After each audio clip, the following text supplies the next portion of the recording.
that's what you want to do, because a lot of people are on the fence about a lot of things. I kind of want to lose some weight, or I kind of want to be like this, or I kind of want to be rich. This is the Leo Clamaco Podcast. Welcome to another episode of the Leo Clamaco Podcast. Today, we have a very special guest, Young Goldie, the Game God. Man, it's an honor to have you here. I appreciate you being here, bro. Man, appreciate it. And let me stop you with that intro. Young Goldie, that was just the name I picked maybe 10 years ago. You know, I go by Game God Goldie now. I'm not so young anymore. Got it. So the Game God. Yes, sir. Let's go right into it. I'm going to jump right in.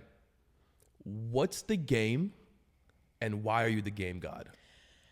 Game is wisdom, knowledge, and understanding. So game is just that. It's simple. It's uncommon information. So game is just wisdom. Game could be applied to any aspect of life.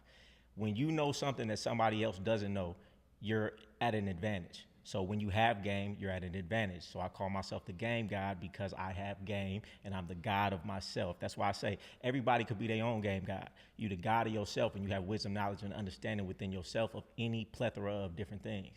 But you know, if you look at my content, I talk a lot of manhood, I talk a lot of women. So I got the game on that too. Why do you think so many people struggle playing this game? What game specifically? Game of life, game of relationship. Lack of game, lack of the uncommon information that you need. And that's what I do. I'm over here teaching something. See, a little bit of my background. I have an uncommon life that gives me a different perspective than most men. So break that down. What do you mean uncommon? Okay, so probably around the age of 19, 20 years old, my uncle moved down the street from me. A strange uncle. He moved in and he showed me a dynamic of life that I've never seen before. He came down the street, and back in the day it was Hummers. You know, you had the Hummers. Yep, the H2s. He had 30-inch wheels on them, had the 30-inch wheel in the back. He had a woman in the side, a woman in the back, two women at home. He wasn't lying to them. He was letting them know what it was. They was all just catering to him, and I was like, it blew my mind and my paradigm at that time. Me at the time, got a girlfriend, lying to her, cheating on her, going through that whole thing that you just think is normal. Right. It never felt right. But when I saw somebody living a different way and it was working, I said, oh, that's it. So Light bulb went off. a light bulb went off. I was infatuated with just trying to be like him. You know, I'm young and I'm impressionable. Yeah. So I ended up going down that path and living that lifestyle for over a decade, living what you would call a polygamous lifestyle, having a household of 4, 5, 6 women. And every year it might be a whole new set of 4, 5, 6 women. So the average man has, 4 or 5 long-term relationships in their life? Yeah. I've had that times 100 or times 10. You get what I'm saying? So I have a unique perspective. The insight that a man gets in his entire life with women, I've had in 1 year, 2 years, 3 years. So times that times 10. So backing up, I had that information. So I'm just out here giving the perspective that I have that most men don't have. Like I said, it's uncommon information. How could you get this information if you didn't live this life? Right. What does it mean to be a modern day man to you? Man, you know, I don't like these terms because these terms, modern day man, high value man, this, that, and the third, it's all semantics depending on who you asking. What I say is this: you shouldn't try to be any definition, because now you living based on what somebody else says you should live like. Right. As a man, can't nobody tell me what a man is but myself. Me living by my principles, my morals, what I feel like is okay, what makes sense in my mind, not what society say, not what my mom say, not what a podcaster say. That's what I feel like a real man is, and that's what I think everybody should strive to, because I'm big on that. Oh, damn. You good? I'm big on that, right? So this is my ideology of life.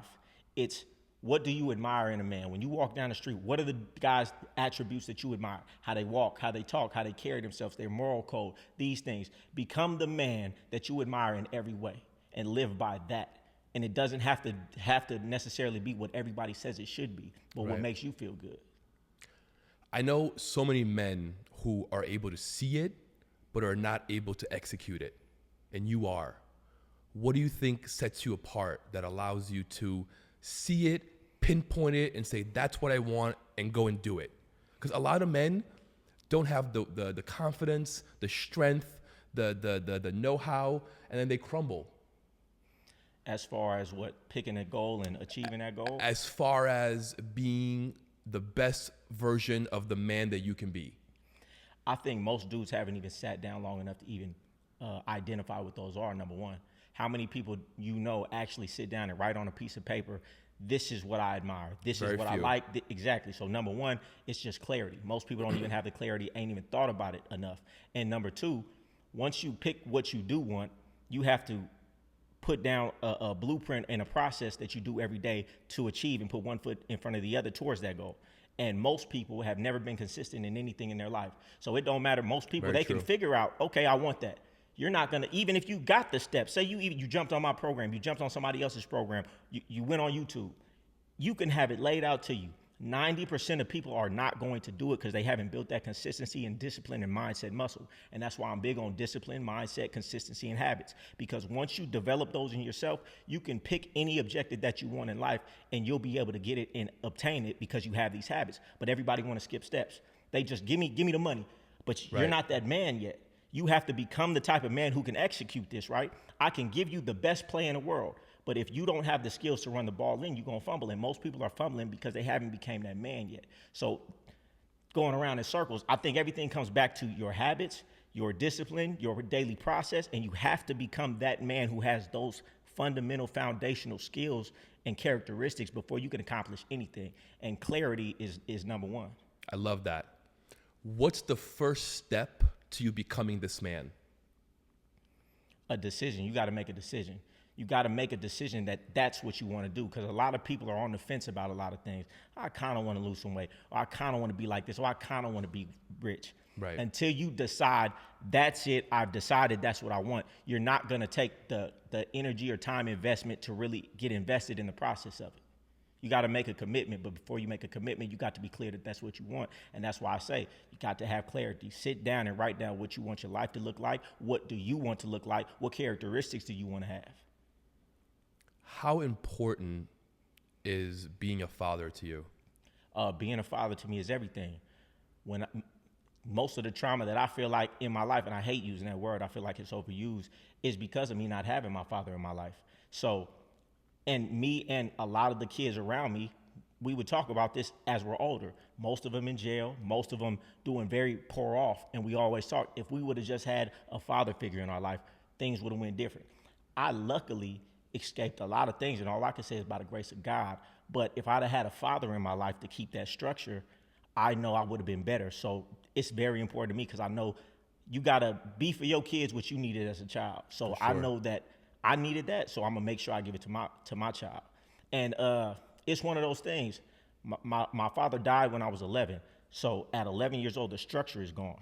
Your mother can't discipline you the way a man can. So it went from structure to Wild Wild West, doing whatever, admiring the wrong people, not having anybody that could tell you that's the wrong thing. Right. So I wasted decades of my life chasing something that if I would have had a male figure in my life to tell me that looks cool, but that's not it, or just somebody to discipline me to say, I don't care what you think, you're not going to do that, I would have been in a different place.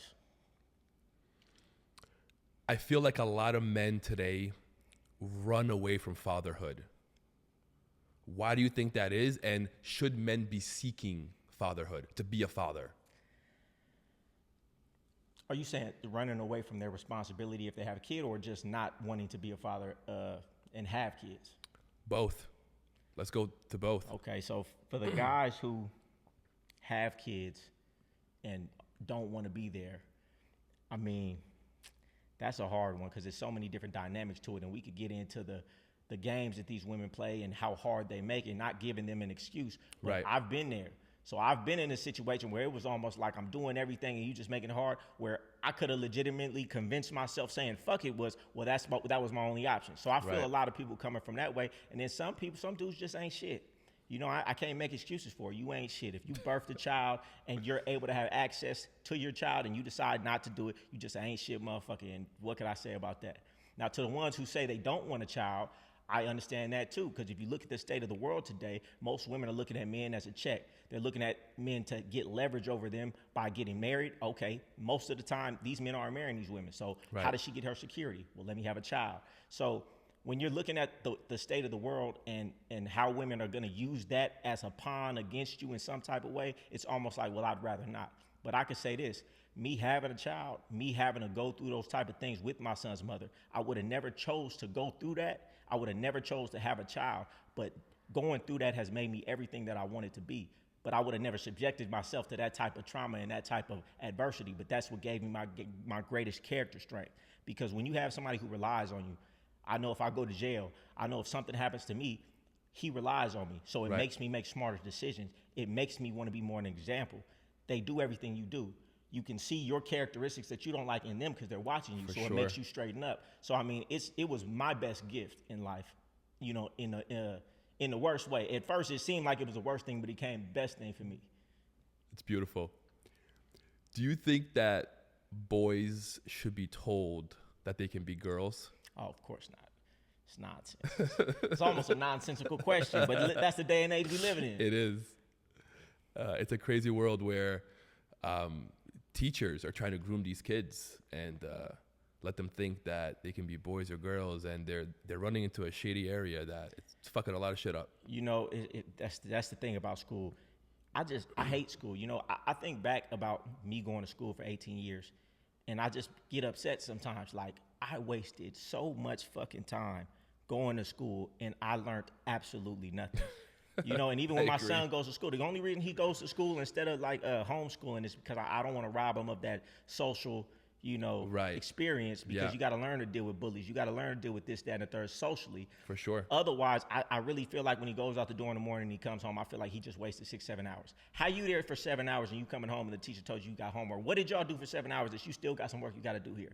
You know, but so I just got this thing about school. That logic makes no sense. yeah. I just got this thing about school. But as far as that goes, I mean, it's one of those things. You gotta work twice as hard with your kids at home because the entire world is trying to program them. You can't just babysit your kids just because they live in your household. Right. They're out there indoctrinating your children for 6 hours a day. You better take at least 2 hours when they get home to indoctrinate them with what you feel like they should be embedded with. That's why people have so much discourse in a relationship and in a family, because just because they was under your roof don't mean they thinking the same as you. They're going out into the world. They're on social media. They're getting all of these inputs and programming, and you're not taking time to sit down and ask them, what do you think about this? This is what we believe in. This is how we should do things. I make sure to do that with my son all the time. It don't matter what we watching. He gets annoyed. I'll pause it. Hey, you see that? I don't agree with that. What do you think about that? I need to make sure what's going into his mind is going to be something that's going to produce something conducive to where I want him to be in life. So you just got to be hands-on. If you're going to send your kids to school, understand they're getting programmed. So make sure you double time on your programming into your own kids. I love that, man. You seem very grounded, someone very level-headed, someone who knows exactly what he wants. What are some of your values that you live by that you can share with us? Living.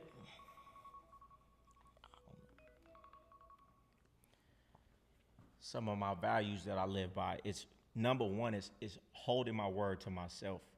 And I think that's so important because people talk about integrity this and integrity that, but I can't really believe what you're saying if you don't keep your word to yourself.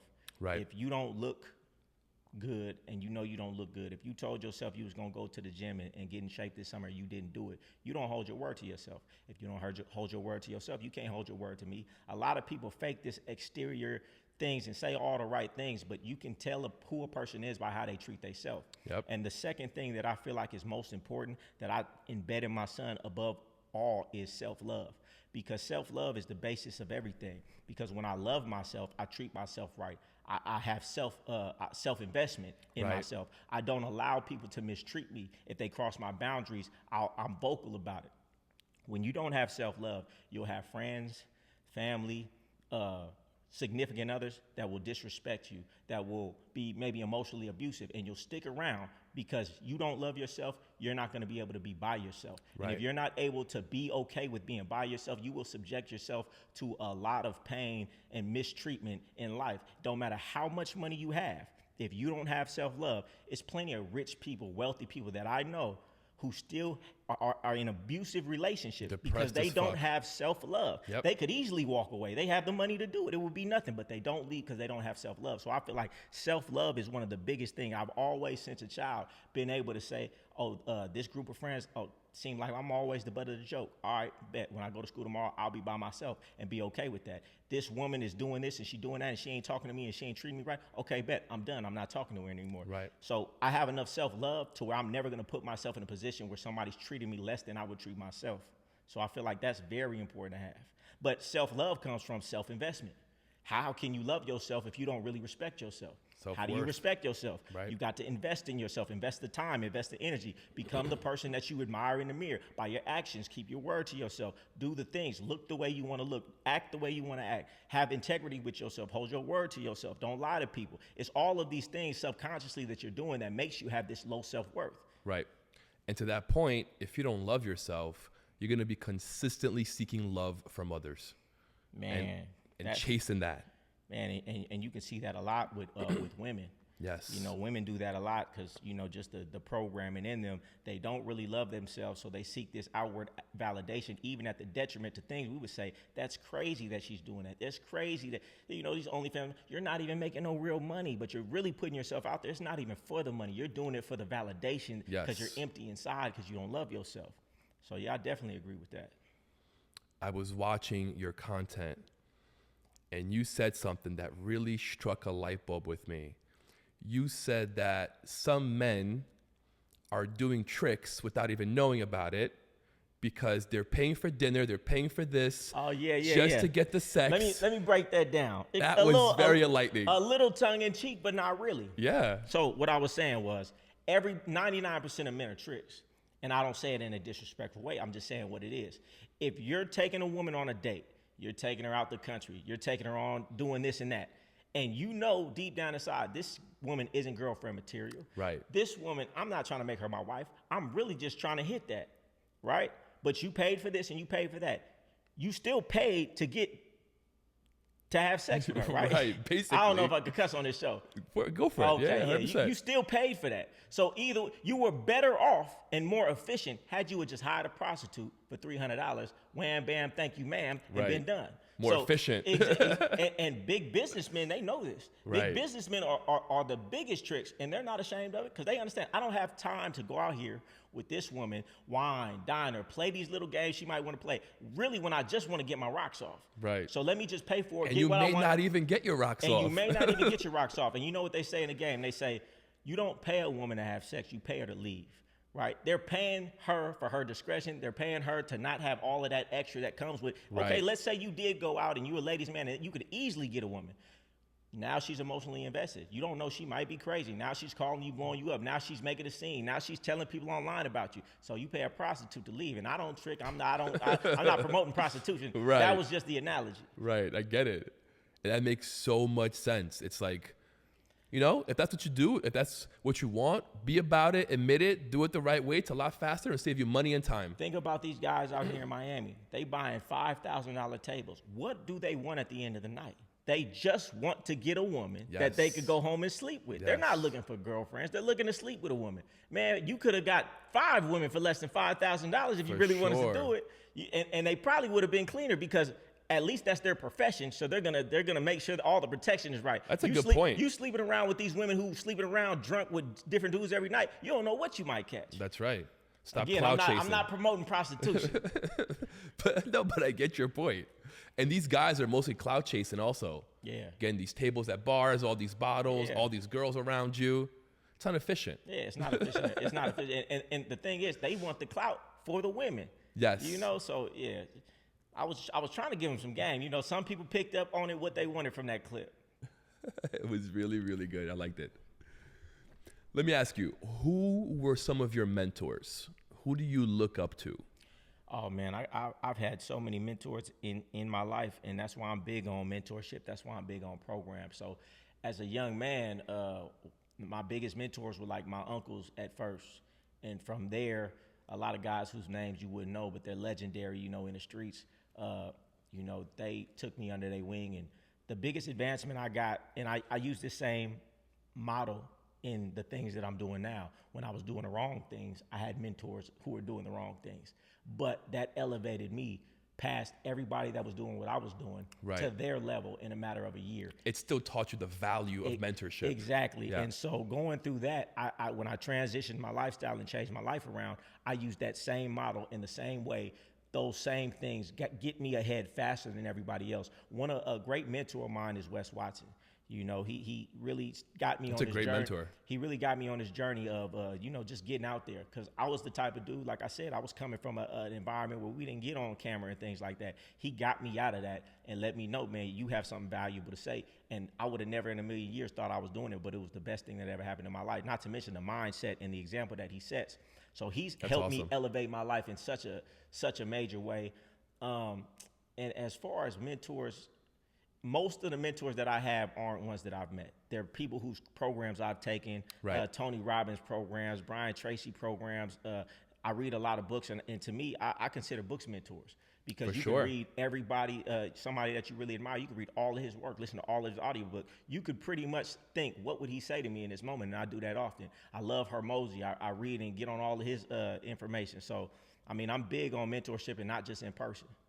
That's great. Just so you know, West was sitting there a few days ago. Oh, is that right? This is the only studio that he'll use in Miami. Okay, yeah, that's what's up. That's what's little up. Plug to West. Who were you before the fame? Right before you crossed that line, who were you?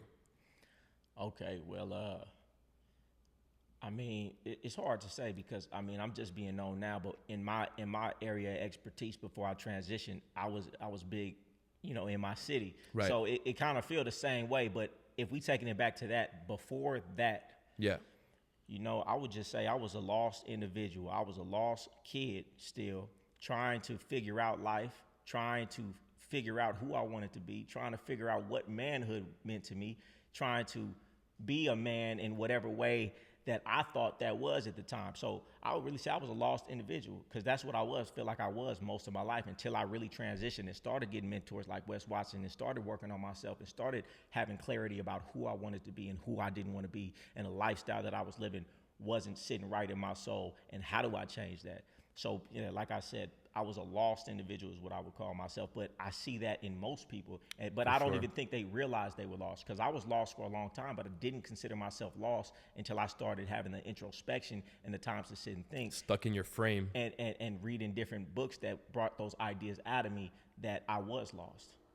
What would you say was the number one thing that Wes taught you that you got from him? So many things, but one of the main things he taught is really just the timeline. You can have anything that you want, you just don't like the timeline. If you stop looking at what you want and focus on the process, the outcome is guaranteed.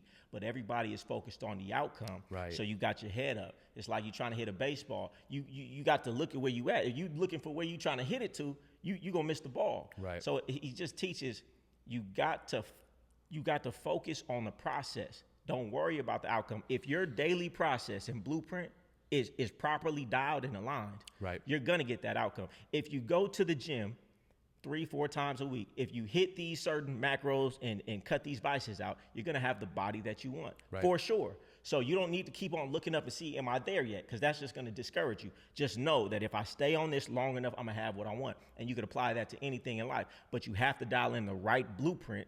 Then just focus on that blueprint. Stop worrying about how long it's going to take, because things got to take as long as they're going to take. If a baby comes out in less than 9 months, it's a problem. Yes. You get what I'm saying? 100%. So now things shouldn't take longer than they should take, right, but they shouldn't go faster than they should take either. For sure. And a lot of times too, I mean, and I'm guilty of this even now. You want something before you're ready, you might mess your life up. You get that money before the character is dialed in. I done had a lot of slips where I started getting money and I wasn't ready for the attention, the women, the right, different vices, the different attention from different people, and I fell off my square. I fell off my disciplines. I wasn't who I thought I was because I wasn't tested yet, I wasn't in my process long enough yet. So a lot of times you just got to stay on your process, and that's what he teaches. And not only does he teach it, he's an example of it, because a lot of people say it, but he shows you every day. He's an example of that, so it gives you something to strive for. The journey is half the battle, and you got to learn to enjoy that journey, not just the result. That's for sure. My entire life, I could always remember you know how you get that nostalgia listening to music For sure. of last year, you know, and then the next year come, I got nostalgia from a song from that last summer. Yep. You know, and it happened so often. I started saying, okay, well, why don't you just enjoy the time every day? Because eventually this moment is going to be nostalgia to you in a year. So in this moment, just feel good, because why are you feeling better about that time than you did in that time? Because you were so focused looking where you was going. So now I always try to just stop, even when I'm with my son, and just be like, I'm going to think about this moment with fondness in a fond way. So let me just enjoy it now. It's hard to do though. It's very hard. But the more you practice it, the better you get at it. That's a fact. That's a fact. I'm big on meditation. I'm just big on mindfulness. You know, I feel like a lot of decisions I made in life, I look back and be like, that was retarded. Like, was you legit retarded? But it's because you don't sit down and think long enough. I think most of the mistakes that we make, most of them are obvious in hindsight. But what is hindsight? It's just time passed. So if you could just take time every day to really just sit and ponder and think, you'll start making better decisions. But the reason why you're able to look at it and say, that's retarded, was because you evolved and you grew past it. That's true too. Right? Because most people who don't evolve still keep making that retarded mistake over and over again. Over and over and over again. And you know what? That's another thing why mentorship is important, because somebody doesn't even necessarily have to be farther than you, but somebody who has a perspective, who's not emotionally invested in your situation, can see it clearly. Right. You can't see the picture from inside the frame. No matter how hard you try, you are emotionally invested, and that is coloring what you're seeing in your decision making. So to just have somebody unemotionally unattached to your situation, they can see it clear. That's why you could always say, oh, this is what my friends should do. Oh, I could easily solve that. Why are they doing that? Because you're unemotionally involved in their situation. So I think it's always good. And in this day and age, nobody's telling anybody the truth. Everybody's so sensitive, but it's not just people ain't telling people the truth. It's we're not even gonna take it, right? So they know that about us, so they're not gonna tell us. And that's why I always tell my son, I'm always correcting him, but I'm letting him know because I want him to be better. I feel like it's so valuable if you have somebody around you who can give you accurate perspective on you. And that's why I listen to my haters. If it makes sense, then I'm gonna listen to it. If it's just some bullshit, then fuck it. But a hater is unbiased. A hater is gonna tell you something even your mama wanna tell you, but don't wanna hurt your feelings about. And if you're smart, you'll listen. So listen to your haters. If your haters keep saying something over and over and over, I'm not saying it's true, but you should investigate. Because it's nothing like going through life with a flaw that if you'd have just eradicated that one flaw, that was the one thing that's stopping you from getting to the next level. But nobody around you is going to tell you. Your wife ain't going to tell you. Your son ain't going to tell you. Who's going to tell you? And a lot of men, especially once you get more successful, it's really even less people who going to tell you. It's crazy. And the hater doesn't see that telling that to the wrong or the right person, you're helping them. Let me tell you this. You know one thing that I never do. If it's somebody who I dislike, an enemy of mine, I'll never, ever, ever tell them a real thing about themselves, because I know I can say something that's going to cut deep, but what if he catch it and make himself better? Right. So the worst thing I could do to an enemy is tell him some real shit. Yeah, exactly. All right, let's go into the gym, because you have a physique that most men would kill for. Appreciate that. How did you develop the mindset to say, all right, I'm going to go do this? And why is the gym so important to you? Oh, that's deep. Let me tell you why. Because, I mean, I've worked out, you know, was an athlete, worked out most of my life. Not in the way I do now. Really realized now that I didn't really know what I was doing, and I never had the right diet. But I always had a little bit of muscles. Right. But, you know, something happened. You see a scar right here. I got cut up. I couldn't work out for like 3-4 months. Wow. And then when I did start working back out, I thought I wasn't going to be able to even use this arm anymore. So like my body, I lost all my muscle. And so I was like, man, I'm down so bad. I need to get a coach. I'm like, I never need to get a coach. I'm always saying, man, I've been working out my whole life. I don't need it. I was like, you know what? Let me get something. So I got online and I saw Wes Watson program, and I was like, you know, let me see what this is about. Jumped on there and he taught me about these macros. And it changed my life forever, because everybody thinks that they going to the gym is doing something. If you really realize how little muscle you can really gain in a year, and the way most people work out, you're not gaining any muscle really. But if you just chiseled away that fat and ate the right high amount of proteins and dropped them carbs and understood what you were eating when you were eating it, everybody could have a body that they admire at the very minimum. But it's the foundation, because it doesn't even just go from the working out. It's the mindset of disciplining what you put in your mouth. Right. That is the foundation to everything. That's one of the hardest things to do in life, to discipline what you put in your mouth. So when you can conquer that discipline, not only do you have self-pride, you have just built one of the best muscles you can build to accomplish everything else in life. Not to mention when you learn macros and you understand that you've been eating like shit your whole life. You've been eating as much fats, proteins, and carbs, the grams.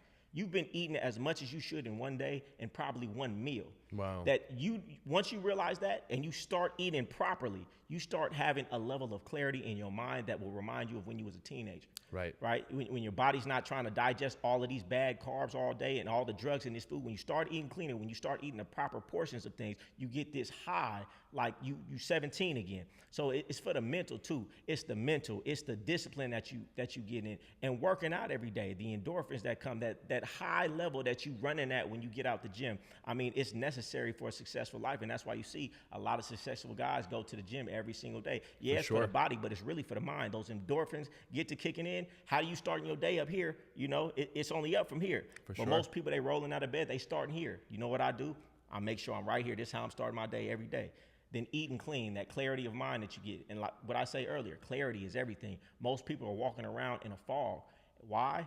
Mostly because it's the food you eat, and you don't even realize it. Everybody on my program, they say it. They have a different level of energy on our second call when they start eating properly. You know, it's just, it's so hard to convey if you're not actually doing it. But I suggest everybody, and you ain't got to go through me, get on some type of program where you get your macros dialed. When you start eating properly, you'll start to feel better than you ever felt. You'll start having the energy that you need to have. And you can't accomplish anything in life without energy. The reason you're not motivated is because you eat like shit, and your body is taking up all of its mental energy digesting your food all day, and it ain't got nothing else for you to succeed in life. But when you finally free your body up, eat the right things that are just going to build what it needs to build, you're going to have so much more energy. You're going to be more motivated. You're going to accomplish your goals easier. You'll be less bloated. You'll sleep better. All that. And then it's another level. I mean, it's really just I feel like with that foundation, man, you could do anything. But without that foundation, you always going to have to come back to that. All right. Let's get to it. Let's do it. What do women want? What do women want? Yeah. Ooh, that's it's a loaded one. Yeah, but you could handle it. What do women want? What are they looking for? I mean, women want what they can't have in one aspect. But to answer your question is like, somebody asked me, well, what do women want? I don't think men should be asking that question. I feel like that's a nonsensical question. I don't care what women want. You know what I care? Tell me. I care about the woman who likes me for me. Because if I start caring about what women want, then I'm going to start changing who I am to fit that mold. Why would I do that? Why would I want a woman who wants me to be something that I'm not?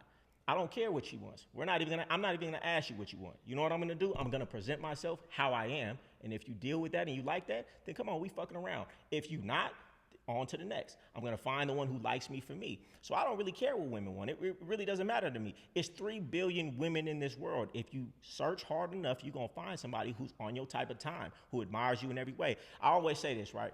In high school, it's a girl that you had a crush on. You didn't even know her. You just made up in your mind that you liked her. Right. It's a girl who had a crush on you, was in love with you, like on Hey Arnold, Helga. She had a crush on you know. It's somebody already made up in their mind that they liked you. No matter, unless you was the shittiest person on earth, it's people out here who already made up their mind that you they type. Just find that person. Stop trying to get a woman and then change for her, and you still ain't gonna be that. It's 3 billion women in this world. You just ain't looked hard enough. But what I'm not gonna do is change myself for you, because I'm doing myself a disservice. That's another thing, self-love. I love myself too much. I love myself. So if you don't like me, then I can't like you because you got bad taste. Like I just said, I love myself. So if you don't love me as much as I love me, it's a problem. And I feel like more people should think like that instead of what do women want. Fuck what she wants. Find a woman that like you. Only thing that you should be looking for is looking for the woman who likes you. You know, and I'm big on that. I'm big, and I'm gonna say it again. Like who likes you. Everybody's chasing a woman who's running from them. Why would you do that? You setting yourself up for failure. And then 2, 3, 4, 5 years down the line when it fall apart, it's because you started wrong. How you start is how you finish. You started chasing, you're gonna finish chasing. But if you started with a woman who was all on you, all into you, man, where you gonna go from there? It's at least a better start than that. I love that answer so much. And to your point, I've been married for 8 years. Okay. I've been with my wife for 18 years. Oh, okay. My sister is like that. High school sweethearts. Yes. We met in the 5th grade. Oh, okay. So she was that woman who liked me. There you go. Oh, you got to keep her. Yes. Listen, it's one of those things. People, and I feel sorry for a lot of dudes because they always chasing a woman. They don't even got their eyes open for the woman who might be looking at them. Exactly. They don't even know the experience that you and I have. When you have a woman who really about you, she'll lie, steal, kill, go to jail for you, do anything for Amen. you, love everything about Yes. you, love your dirty draws, literally. Yes. There's nothing And go better. wash them. There's nothing better on earth than having a woman like that, and you could love that woman to death because she loves you so much. It's almost you loving yourself. Exactly. You know what I'm saying? But most of these dudes, they got so much, I don't know what it is inside of them, the lack of self-love, that they always chasing something that they can't get and something that don't want them. And Ego. And they don't even want the one that want them. Right. You know, but it's something special when you have a woman that really wants you. And I want every dude to experience that, because once they experience that, you'll never be, well, you're married, but you can never go back to a woman who ain't really into you once you have that type. And I was spoiled. You can't. I was spoiled. One of my first women that I ever had was like that. So that was the standard. You can't go from, if you didn't have a Rolls Royce and you was just riding a Honda, okay, a Honda is cool. But once you Right. get a Rolls Royce, man, it's hard going back to a Honda. And that's what it was. I had a woman who was all about me. So that was a standard. And any woman who didn't fit that mold, I was like, oh, I'm cool. You know, you got to be 100%. all about me. And I feel like most dudes should feel like that. And I feel like in a society, they don't even promote that. They almost look down on that. Women will, you know, talk about you if that's how you are. Oh, you want to be like the woman. So you're telling me, you're trying to diminish who I am because I want proper treatment. You know, that's how society is going. But I'm here for the ones who, you know, want it raw and want it the way it's supposed to be. And it's so much easier when you really like each other to be friends. Yeah. And to have a foundation of communication. Yeah. You know, marriage is hard as shit. It's not easy. Yeah. That's why you have to like each other. Exactly. You have to have a communication. Yeah, no, that's for sure. And when somebody already starts out liking who you are for you, you ain't got to play no games. See, most people are getting into relationships. They're not even who they really are. So this is bound to fail because eventually they're going to see who you really are. They may not leave immediately because Right. they're in love with you now, but they resent you a little bit. This ain't the person that I met. So they're still here, but now they resent you. Now they're not respectful towards you. What do you expect her to act like? You was faking the front just to get her. Right. And now you betrayed her and she feels it and she don't like you. She don't like who you are and she don't like what you did to her. So it just causes a whole bunch of problems because people can't be real. And that goes back to self-love, self-worth. If you want to have self-love, then have self-worth, which means you got to do the work. So jump on my program. Let's do the work. Let's get you to have self-love by that self-investment every day, making yourself the man you want to be and that you admire in every way. And once you admire the man in the mirror, you're never going to chase a woman because you're going to feel like, man, a woman should be chasing me the way I feel about myself.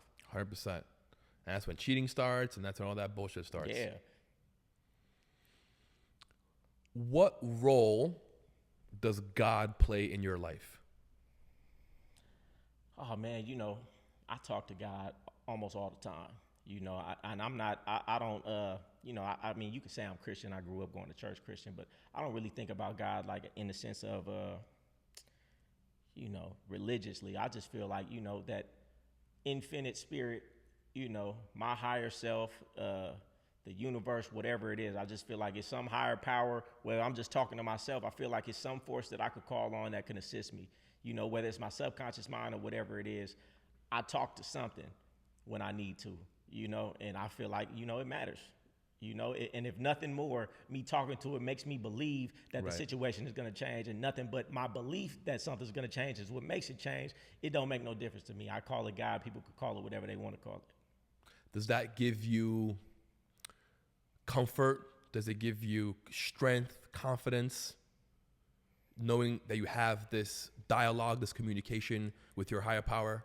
Oh, no, you know, I wouldn't say it like that because I get what you're saying. Like some people, you know, them believing in God gives them a certain comfort about life. I don't really think about it like that because I don't think about God in the same way they think about it. Because I feel like God is a part of me. I feel like I am God. God is me, you know. So it's not like, oh, I'm making up something in my mind so it makes me feel comfortable about the evils in the world. No, I just feel like we're all connected to something bigger than ourselves that we can draw from at any time, you know. And I don't know, I've never really thought about it like that. Does it give me comfort knowing that? I can't say.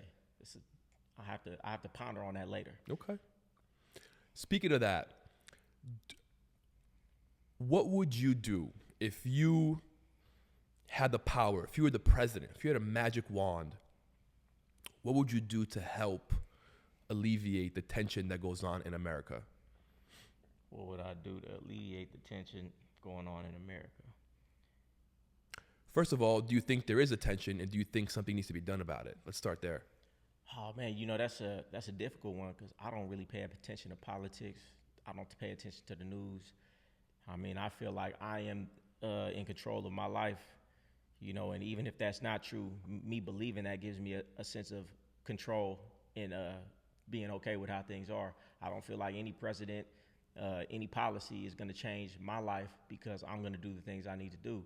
So, I mean, if I was in a position to change everything, the first thing that I would do is I would give everybody a book.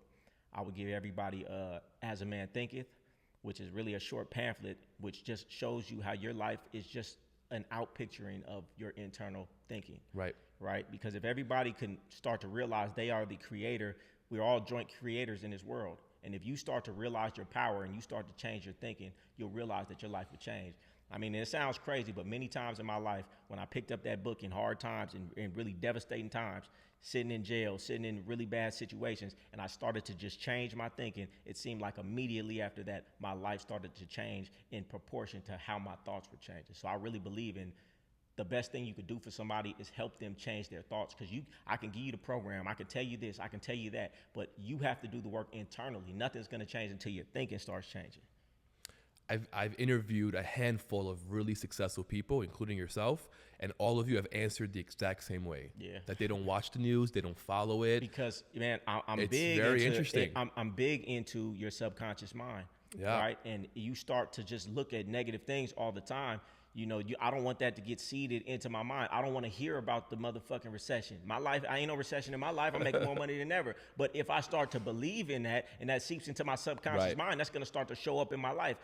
What do they say? The reticular activator in your brain, you focus on what your mind is going to see whatever you're focused on. So if I start focusing on a recession, I'm going to start seeing lack in my life. So I don't want them. That's all they do is fear, lack. I don't want to see that. I don't want to put that in my mind. I want to only see solutions. You know, I only want to talk about solutions. I only want to see the good things. Now, I don't want to ignore what's going on. Right. But sometimes I feel like that's better than people who are inundated with this negative stuff because look at their lives. It's all negative. They only talking negative. It's only going to be negative things that are the output of that.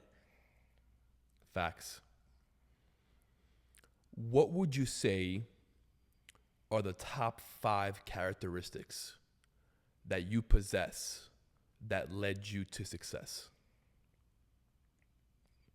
Top 5 characteristics. One is a certain type of hunger that I have. Well, let me start before that because I feel like the underpinning of everything is my belief.